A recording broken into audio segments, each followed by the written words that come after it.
Okay, I think we're going to get started tonight. So tonight we have Dr. Justin Vetch. He is the superintendent at our Western Triangle Ag Research Center, and he's been here a while now.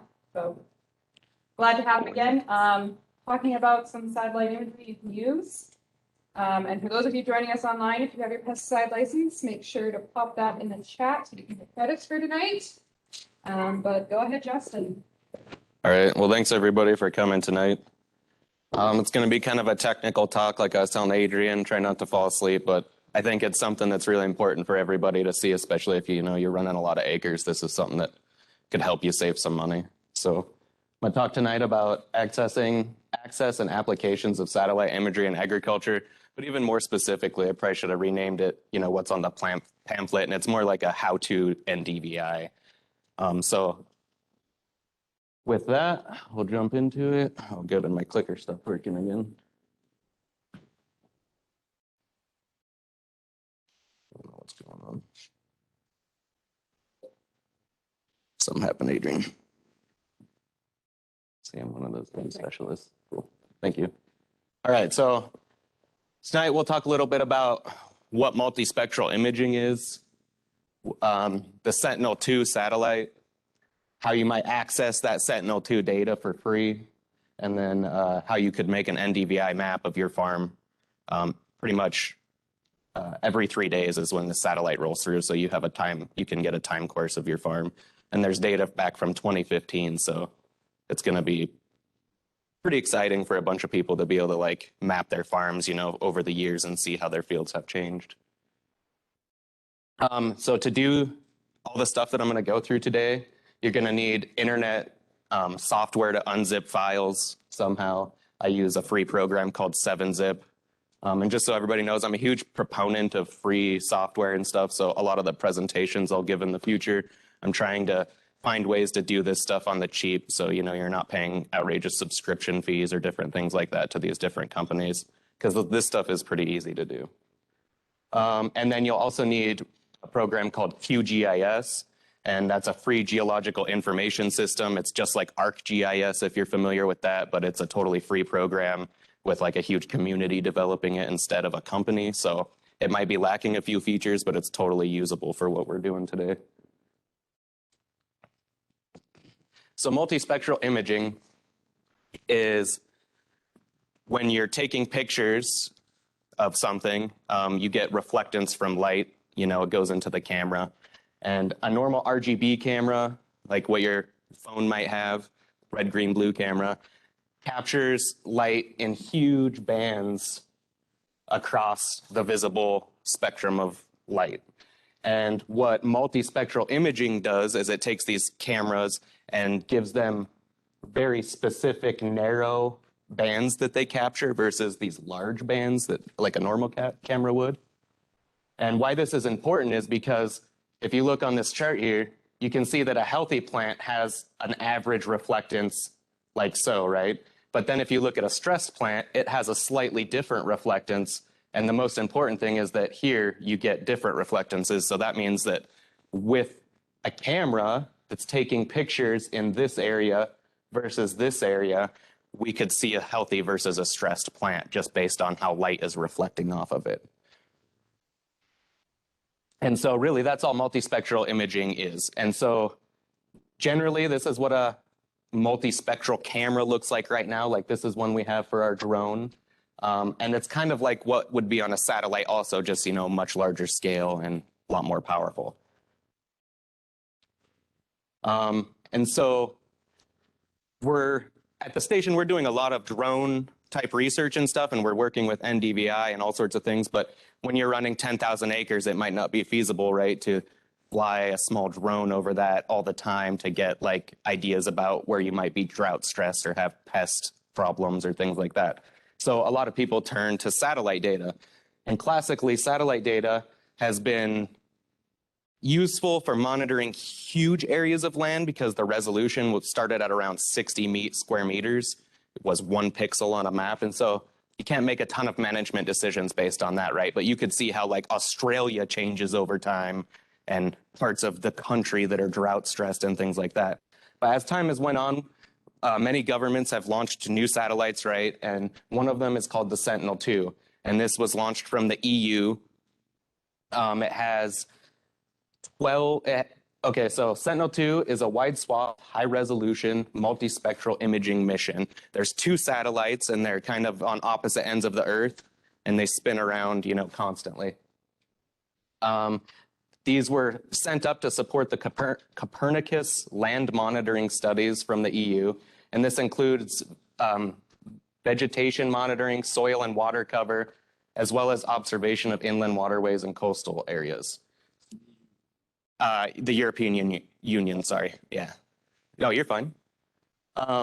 So the Sentinel-2 multispectral instrument samples 13 spectral bands. 4 of those bands are at a 10-meter resolution, 6 bands are at a 20-meter resolution, and the remaining 3 bands are at that 60-meter resolution. To acquire data, mission coverage, and high revisit frequency provides for the generation of geographical information at local, regional, and national scales. The data is designed to be modified and adapted by users interested in thematic areas such as spatial planning, agro-environmental monitoring, where we're at, water monitoring, we're also interested in, land carbon, natural resource monitoring, we care about that, right? And then global crop monitoring, which is what we're here for today. And like I said, there's 2 of these, an A and a B satellite. They circle around the Earth constantly, and you can get a picture of the same place around every 3 to 5 days. And so it's a really powerful tool. And it's pretty much, the data is open to everybody. And so a lot of companies have jumped on that bandwagon, and they'll sell you a subscription for what we're going to talk about today, right? To feed you these 5-day NDVIs or something like that, and you can easily do it yourself. So this is what spectral bands kind of look like. I'm just going to talk about those 4 bands for the rest of the presentation that are at the 10-meter resolution. And so those are the blue, the green, red, and near infrared. This is what a true color image looks like, and this is what maybe some kind of index like the NDVI might look like in that same situation. And so there's tons of these indices, right? Like the NDVI is a Normalized Differential Vegetative Index. And that was something created in like 1969. Basically, some scientist was like, hey, if I take the red and subtract, you do a mathematical equation where you subtract it from the near infrared and then divide it by that plus the near infrared, you can see different things that you can't see in the normal picture, right? It highlights things that you wouldn't normally see. And so from that time on, basically a ton of people have jumped on this bandwagon. They're trying to create new indices that are useful for different things. NDVI has just like spawned this whole engineering deal where people are constantly coming up with these really useful indices. And so I honestly don't know a ton about all of them. I'm in the midst of learning a lot of the indices specific stuff myself. And so as time goes on, I'll probably give a few more presentations on how you might use these other indices with the satellite data and stuff. But today we're going to definitely focus on the Normalized Difference Vegetative Index. And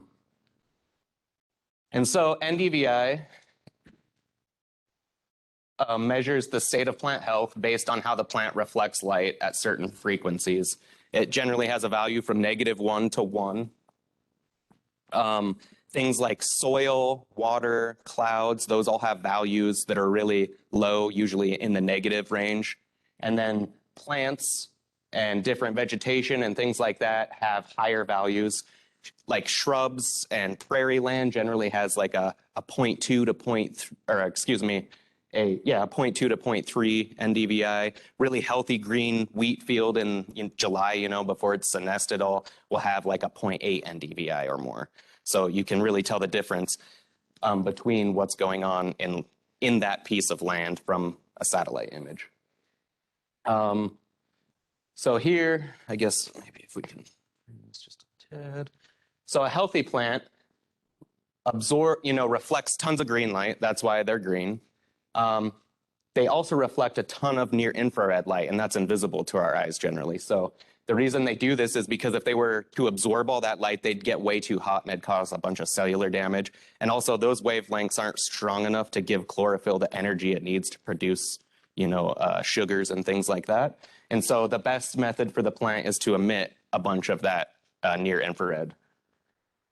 And then it also emits a small amount of red, but a lot of the red is absorbed by the chlorophyll, right? And it's used because it's a really powerful wavelength that it can turn into energy.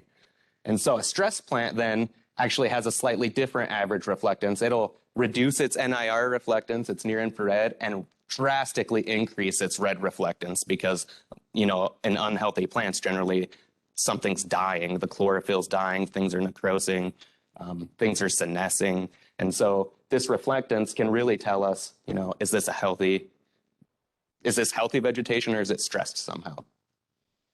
And here, again, just to kind of illustrate, a dead leaf will have this kind of even reflectance. A stressed leaf has low NIR and higher red, and the healthy leaf reflects a ton of IR. So what can you do with Ndvi really? Well, you can identify high and low productivity zones in a field. It can help with monitoring winter survival.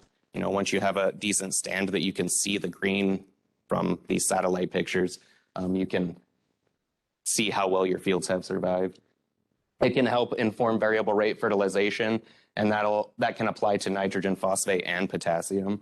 And it can help determine when a field is ready to harvest, you know, and these might seem trivial, but it can mean a lot when I know some people run in a lot of acres, and so if you don't have to drive out to the furthest field you have all the time to see if it's about ready, right, that would make a big difference. And so what will it not do? Well, it doesn't indicate anything about the cause of what that poor health of the plant is, right? So say you have a super beautiful green area, you have another area right by it with really low NDVI. Well, it could be drought stress, it could be pests, it could be anything, right? All this does for you is say, hey, I should go check that area and, you know, do something about why it's not productive. Justin? Yes, sir. Are some of those other, I'd heard that, you know, there's some of these other indexes out there. Are any of those available for, say, like this is phosphorus deficiency or something like that? That could be a little more specific on things like that? You know, not to my knowledge that it would be that specific. It's possible, but probably not from satellite data. You'd probably need to fly with a drone and a good camera to get that kind of resolution, you know. But it's possible. Reflectance is a super powerful tool. We're going to be getting a hyperspectral camera soon. And these multispectral cameras take only like 4 pictures, you know, at those very specific wavelengths. A hyperspectral camera scans like all of the wavelengths when it's taking a picture. So you get a huge amount of data, and you can, they can detect herbicide-resistant kochia from non-herbicide-resistant kochia with these cameras. And the only difference is that one protein, you know, that's acting different. So 13,000 and then another 12,000 to hook it up to a drone. So they're really expensive, more in the research realm. And so what would happen is we would purchase a camera like that, right? I'm going to go figure out what we want to figure out for all of you, like say the phosphorus thing or a certain pest or something. I'm going to do my experiments with that, identify the bands that you need to detect that. And then a company like that I bought the camera from will go make one of those smaller cameras that only takes pictures at those 2 bands. So you'll lose some of the ability, you know, to like scan everything, but it would also be a way cheaper thing if you're only interested in phosphorus deficiency. You could go buy the $1,000 camera or whatever and take your pictures and analyze your fields. And those things are going to be coming down in cost. They were hundreds of thousands of dollars 10 years ago. So the fact that I found one for like 13,000 and it's made in Bozeman, I was like, oh my gosh. You know? So we're really excited to get into that realm, but it totally will push all this to like a whole new level. All right. Oops, I'm going backwards, ain't I? There we go. So now we'll kind of go through a little more technical stuff on how you can kind of access this data, right? And do this for yourself, for your target field. So here's like the overall steps for doing it. You download the program QGIS. In that pamphlet, it kind of summarizes all this with some QR codes to the websites and lists the websites for you. Just realize QR codes won't really work on a PC for you, but you can at least look at the websites on your phone or whatever. And then you access the Sentinel-2 data and download the target area satellite images for the dates you want. Then you import those images into that QGIS program, perform your little Ndvi calculation inside the QGIS program, and then you color the maps and you can review the output. So this is what the main QGIS website looks like. I put a bunch of screenshots in here just so you guys would be familiar, and feel free to call me at the station or anything and I can help you through any of this if you have any issues. You're gonna wanna download it, and I'm sure you can all figure out how to do that. It's a pretty big program, or it takes a while to download. Maybe it was just slow, I guess. I didn't actually look at how big it was. But just be patient with it. It's super good program for all sorts of ag stuff, and really good for this. So then for data access, there are multiple channels to access this Sentinel-2 data for free. You can use the Copernicus Data Hub, which is like the mission that runs these satellites. Abysmally slow download times. Like, it was awful. Like, took hours and hours to get and these files are about 1 gig a piece. So every date you want to download is going to be about 1 gigabyte. And so I stopped using the Copernicus Data Hub, but they have these other entities that they dish this data out to, right, that you can access it from. I've actually been using this one called SoBlue. It's also ran by the European Union government, so I feel pretty safe using it and everything. You can also use the USGS Earth Explorer in this website right here, and that's, the United States Geological Service, so totally trustworthy governmental site. I didn't check the download speeds on that, but it'll work very similarly to how we're doing it here. And each agency, whichever one you'll choose, will require you to register for a free account. And it's all free. Some of them you have to wait a couple hours for them to send you a confirmation. So when you're setting all this up, don't expect to just sit down and do it real fast. But once it's all set up, you can pretty much do it at will. So this is what the SoBlue site kind of looks like. We chose this because it was really fast and really easy for me to like target, zone in and get my data that I needed. So it was established to support that Copernicus initiative, and the whole thing is to provide free and open access to this data. You must create that free account through email. So to access the satellite data, you simply go to the soblue.eu website, click the data link right here, and then that'll bring down a little drop-down menu. You click satellites and then Sentinel-2. On the next page, it'll bring you to a new page, and it's just like the Copernicus Sentinel-2 landing page. You just scroll to the bottom and click Browse. And so after you do that, it brings up this cool interactive map of the world. And so what you're going to do now is you're going to zoom just to the general interest, or your area of general interest, right? It doesn't even have to be zoomed in right to your farm, just like capture Shelby, Conrad, and, a pretty large area, but your general area of interest. So when you're there, you click this little deal here, and that will pop a window to the side. And now you can look through all these image data sets, and you can see the different dates there. That's 11th of December, 6th of December, the 1st of December. So, I mean, it's putting this data out constantly all through the winter and everything. So that little deal shoots this out. You can find your date of interest all the way back to 2015. Download multiple days if you want to see how things have changed, over time. So then to download the data, you click on your box of interest, and it'll bring up this little window at the top. You click this little information panel, which actually took me a little while to figure out. It's this little tiny button on the side. So you click that to see the download information on the image that you've selected. And this is important because it'll give you information like the % of cloud cover. And that's like the most important thing, because if you're 20% cloud cover for that image, you might be able to still see your farm, but 20% of that huge area is going to be gone out of the image. So you may just want to move on and download a different day or something like that. So then once you've clicked on that little information panel, check whatever data you want there. If this is the one you want to download, you just scroll down in that window right here and click this little download icon. So then this brings us to this thing called the data warming stage. So like I was saying, these are huge, pretty big files, not huge. I'd say 1 gig isn't huge, but they have tons of them, right? Like hundreds of gigs worth of pictures from all the way from 2015. And so this data is generally like stored in the cloud and zipped up real tight, so it's compressed, so it doesn't take up a lot of room. So it has to do this warming stage for a while. it can range from 10 minutes to 2 hours. It depends on the load of people accessing Sentinel data on that main Copernicus website. And so I haven't tried yet, but if it's taking a long time here, try the USGS website. You know, it's very similar to download data. If you have any issues, I can walk you through it, or you can see a YouTube video. So the warming is kind of important. So you just have to click this, it'll warm, and then periodically just come back to your PC and click that download button again. And once it's warmed, it'll do it.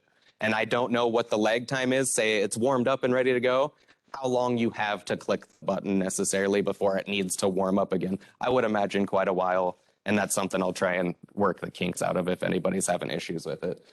My first attempt went pretty quick. So generally that data needs to warm. Just leave the page and check back every 10 minutes is what I was doing. So then that'll just download a data zip file. So now you have, you know, all those spectral bands that you were seeing earlier. You have all 12 or 13 spectral bands actually. So you're going to extract that zip file that you downloaded into your desktop. You have to have some kind of zipping program. I think Windows might have one now, but I've always used this free program called 7-Zip. I think I wrote it down somewhere. So you extract those files, make a folder on your desktop specifically for your data analysis. And for this Ndvi analysis, you only need 2 of the 7 image files that we've downloaded, really. There's 13 bands, but only 7 image files for some reason. Haven't looked too far into that.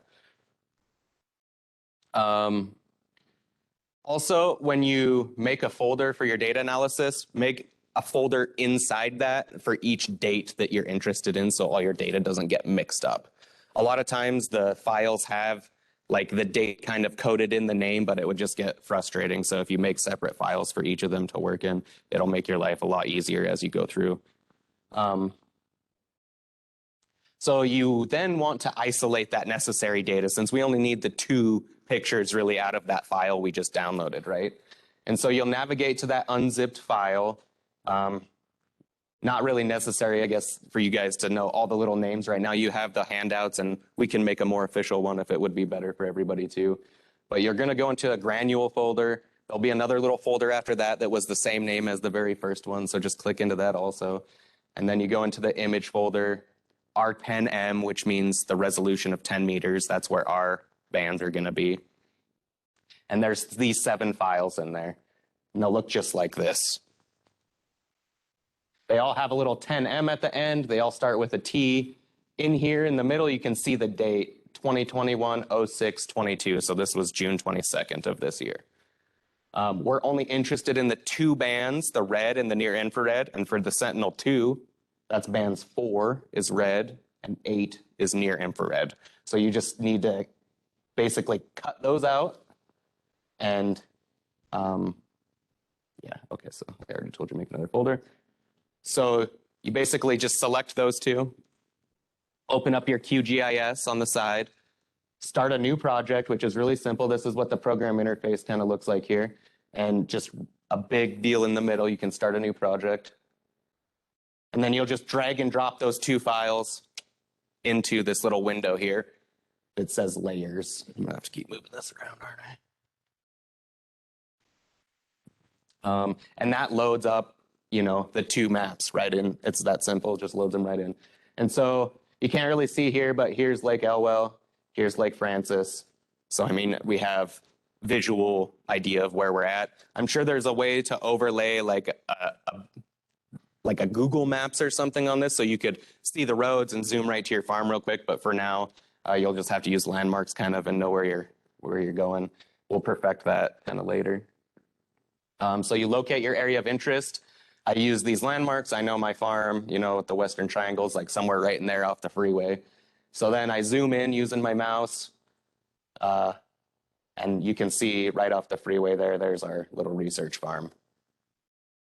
So at this point, you're going to want to go and save this file because the next few steps won't work if it's not a saved file. So just navigate to the top, save it in your analysis folder under the date that you had created, and then you can move on. So that now we have this large map, right? And we've just zoomed into this area, but you don't need to calculate the NDVI for all these billions of farms here, right? You just need yours. So we need to clip the map to make it just your farm so it doesn't take up a ton of space and makes the calculations go real fast on your computer. So at the top of the screen, you can click, maybe we can even see it here. Yeah, this little deal right here, you can see the top of your QGIS menu, the raster right there. So that's what you're gonna click. Oh, we're going the wrong way. Yeah, so you'll click raster, extraction, clip raster by extent. This will pop up this new window right here. And you're gonna click these little triple dots, which I learned today are called meatballs, which seems ridiculous. But yeah, so you click that, and that's gonna ask you how you wanna clip this. There's gonna be 3 options. You click on draw on canvas, and that's gonna let you draw a box just like you saw me draw. And you just use your mouse, click, hold, draw a square on your area of interest. And then some text is gonna pop up right here after you draw your box. And that's basically like the GPS coordinates of the polygon that you just drew so that it can, it just, puts it into GPS coordinates, I guess. And generally,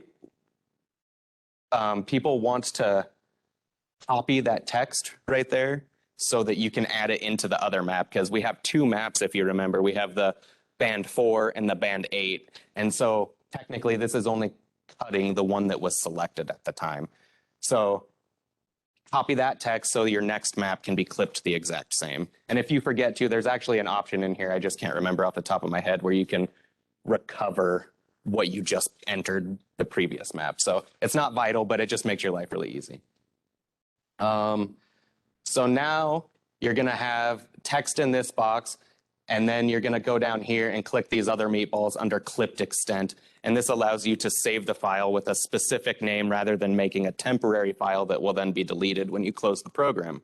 And so I usually save the file with the band name, which you can see up here in your input layer.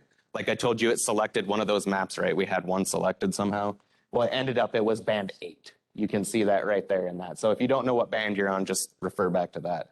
And then I usually name my saved file something like 06/22/2021 B08, right? So it's just obvious that that's your near infrared band. You could even put NIR on it, so it's even easier.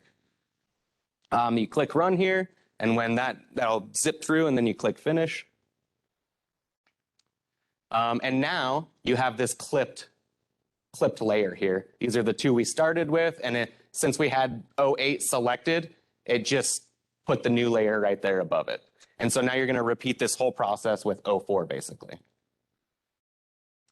And so on the left-hand side of the screen, in the layers box, you can just click to make sure it's highlighted in blue, the one that you now wanna flip, yeah. So then you follow those exact same steps, except instead of selecting the box, you just control paste into that one line so that your dimensions are the exact same. Yep. And then make sure to save it as the correct band file. You don't want to mix up what you're saving it as, because then you'll have to start over. All right, so then you go back, you delete those 2 full maps that were right here, right? You just click on those, right click, and hit remove layer, because you don't need that data anymore. And what you're left with is now you have 2 clipped maps and 2 full maps are gone. Okay, that's what we're doing there. So now we'll move on to calculate the NDVI. So at the top of that panel where you clicked raster before, you click raster again. And at the very top of that it says Raster Calculator. And this thing was super cool to learn about. Basically, it's a calculator for images. You can add and subtract and divide all the values in the images. And so that's how they actually do all this NDVI stuff. And so NDVI, again, is the NIR minus the red divided by the NIR plus the red. It's just a simple ratio of those images. And so here you have your 2 clipped layers. Oh yeah, so you click the 3 dots here at the end of the output layer, and then you'll save this as date, location, NDVI, or whatever you want, really. I just try to give a recommendation so things don't get kind of crazy, because there can be a lot of files, floating around. And then again, here's the NDVI equation. Instead of NIR, I put in the bands that we'd be using. So it's band 8 minus band 4 divided by band 8 plus band 4.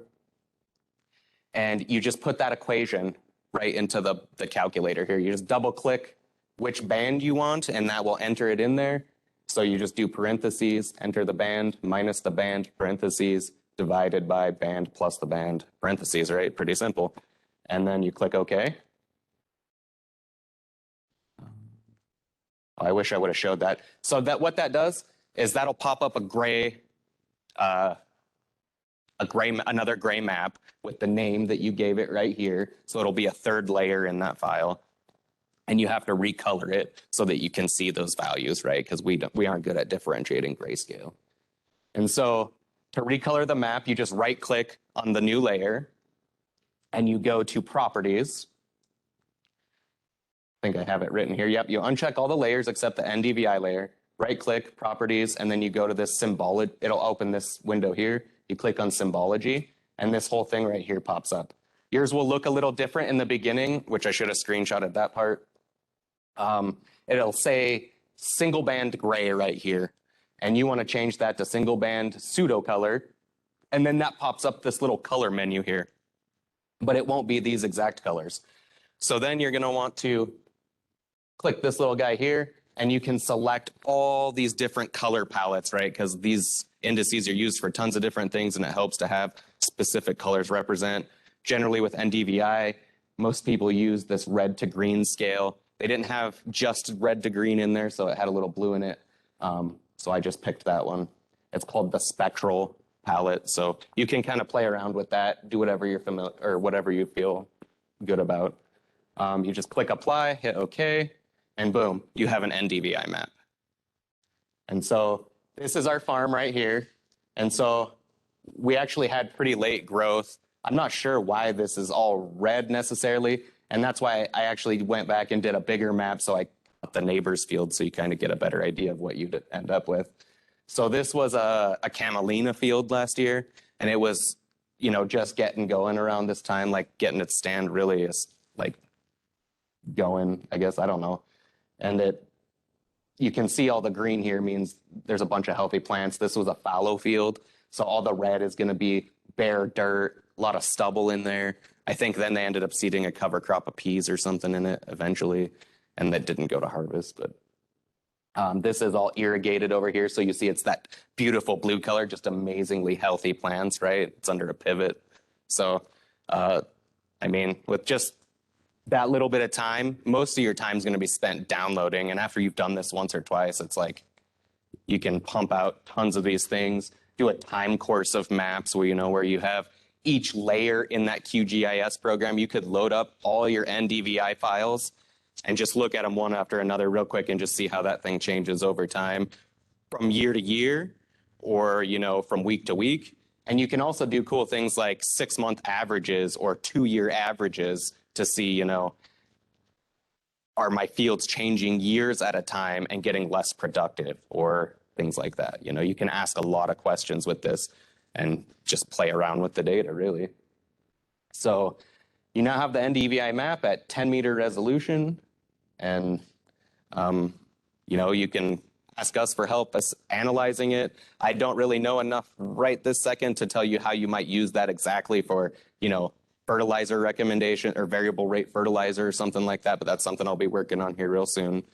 But it gives you an idea, you may want, if you see this in your fields, you may want to walk out to these areas and be like, do I have a stand there? Do I want to reseed real quick?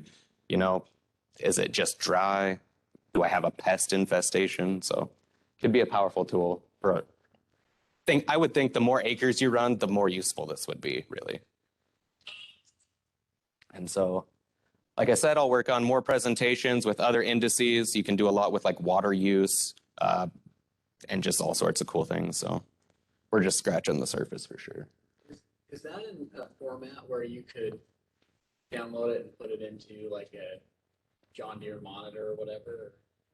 Yeah, I would think so. It works pretty much with any GIS program, and the John Deere deals are usually like some kind of like geographical thing. And it's just it's like a TIFF image or something. So you can save it as like a JPEG or whatever, which is just like a normal picture image, or you can save it as these TIFFs, which have a little extra information in them, like, what am I trying to think? GPS coordinates and stuff like that. So I would think so. There's probably a bunch of uses. So does anybody have questions that I could clarify? It was kind of quick and I just didn't want to get everybody lost in kind of little click through this, click through that. But you'll have the slides, so you can use that to kind of navigate through this if you want to do it yourself. We'll probably make a little more thorough handout than the trifold.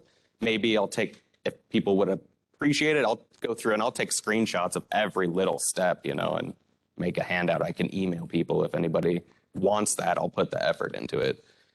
I just wasn't sure how much people would care or not, so didn't go that far this time. But the trifold should have the most information. Slides have the information for sure. And So why is the research bare soil. Yeah. Yep, it was all negative. I thought we had, okay, no, it's not all. So our winter wheat's right there, and our yard's green. And I think we have you can see there's some yellow here. That's our pulse trial. So things were just getting going there. We were a little dry there in early June, and we got a bunch of water just after this, I think. And things stayed green like really, really far into the season out here. And so, yeah, I would say that was it. We had a bunch of fallow fields. When I started working, the fields had been fallow for like 2 years and stuff. So it'll look a lot different if we took a picture like now. So we had oats and everything planted all over. You can kind of see the oats are maybe barely coming up there, and yeah.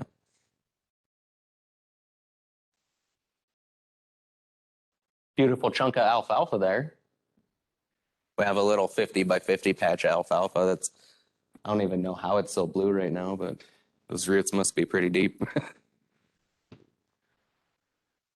But yeah, I mean, people tell you it's hard to do and charge you money for it, but as you can see, it's pretty easy. And the data is freely accessible. If you want higher resolution, you have to pay for it, but I would do it this way. This one? This one? No, yeah, Katie Porter. Oh, here? Oh, Camelina. Yep, sorry. I think they late sated peas in there. They're little tiny things. And yeah, they must be, because you can see some green there, and it's not red like a lot of this over here, because that was all fallow. Like all the neighbors' fields next to us, this whole chunk was fallow. So I feel like if you could do this in May or something, and then like say you had a winter wheat field, you're gonna spread urea on, and then either take that to the fertilizer company or put it in your display and then variable rate apply that fertilizer. That would save a lot of money. yeah, I mean, you can make decisions if you know that the problem, like if you know I won't comment on that. There's ways you can use this to help inform fertilization, but I'm not yet familiar enough to make any kind of comment on that, but I will be soon. What about like micros? If you had your drone fly it over like canola and see So I'm working on detecting acidity with the drone and stuff, and so I think we'll start there. And with the hyperspectral stuff, you mean micros in the plant? yeah, like if it's starting to get low, the light would be different in the plant. Yeah, I mean, it would start to feel stressed, right? Yeah, totally. You can tell that different from just being stressed in general. Not with just NDVI. You could go check it, and if everything around it's fine, and it's not in like a hole or whatever where you'd get drained, like you could make inferences like that. And there's some of these other indices might tell you that, and you could probably manipulate these pictures to highlight some of that easier. It's just this is like the kind of basic standard method of, is this a healthy spot or not? Is it high or low productivity? And then you can make decisions, but it can go so much further. I don't know enough yet, man. I'm getting there. Not for that. You still balance the field. Probably. It would be the same thing. it's just higher resolution, right? So we'd be able to get a better reflectance. So possibly, yeah. Yeah. If you knew you had so one quick thing, if you knew you had a problem area like this and you had a drone or something, you could use the satellite data so you're not wasting your time flying all your fields with the drone. Then go fly that, yeah, and get a much better picture of what's going on. Yeah. So, and then as these cameras progress, it's just going to get to be a more and more and more powerful thing that you can do with just the imaging, right? You'll,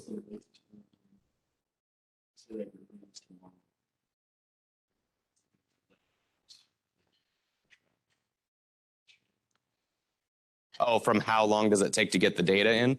Well, I think you saw I took that screenshot the day before yesterday, and the most recent one was, I don't know. December 11th, it said on there, but I think it goes further than that. I'm pretty sure I saw data for February already. So I think it's pretty quick. I could get back to you on that. Like weeks out. Before you can. Yeah, I don't think it's weeks out. I think it's pretty quick. Yeah, I would think it's probably a week, maybe, if that. Yeah. Yeah.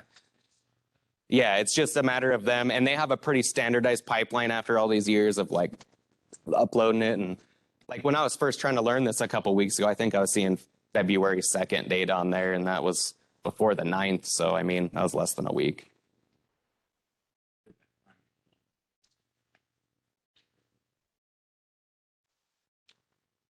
Any other questions? I have a question for you guys. Did you think this was useful? Would you like to see more stuff on this? Okay, perfect. Good. I want to just make sure I'm going like in the right direction. I think this stuff's cool and I like the technology and like finding free ways to do it, but I don't want to put my effort there if people are like, well, that seems pointless. So, all right. Well, thank you, everybody. And if you have any questions, hit me up at the station. I can help you out and make progress together. Yeah, thanks, guys.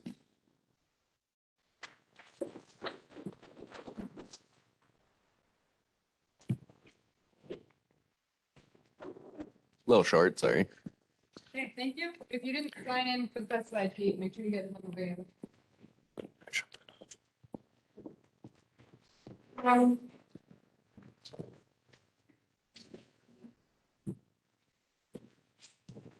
Oh yeah, walk away with your mic too. Not my mic.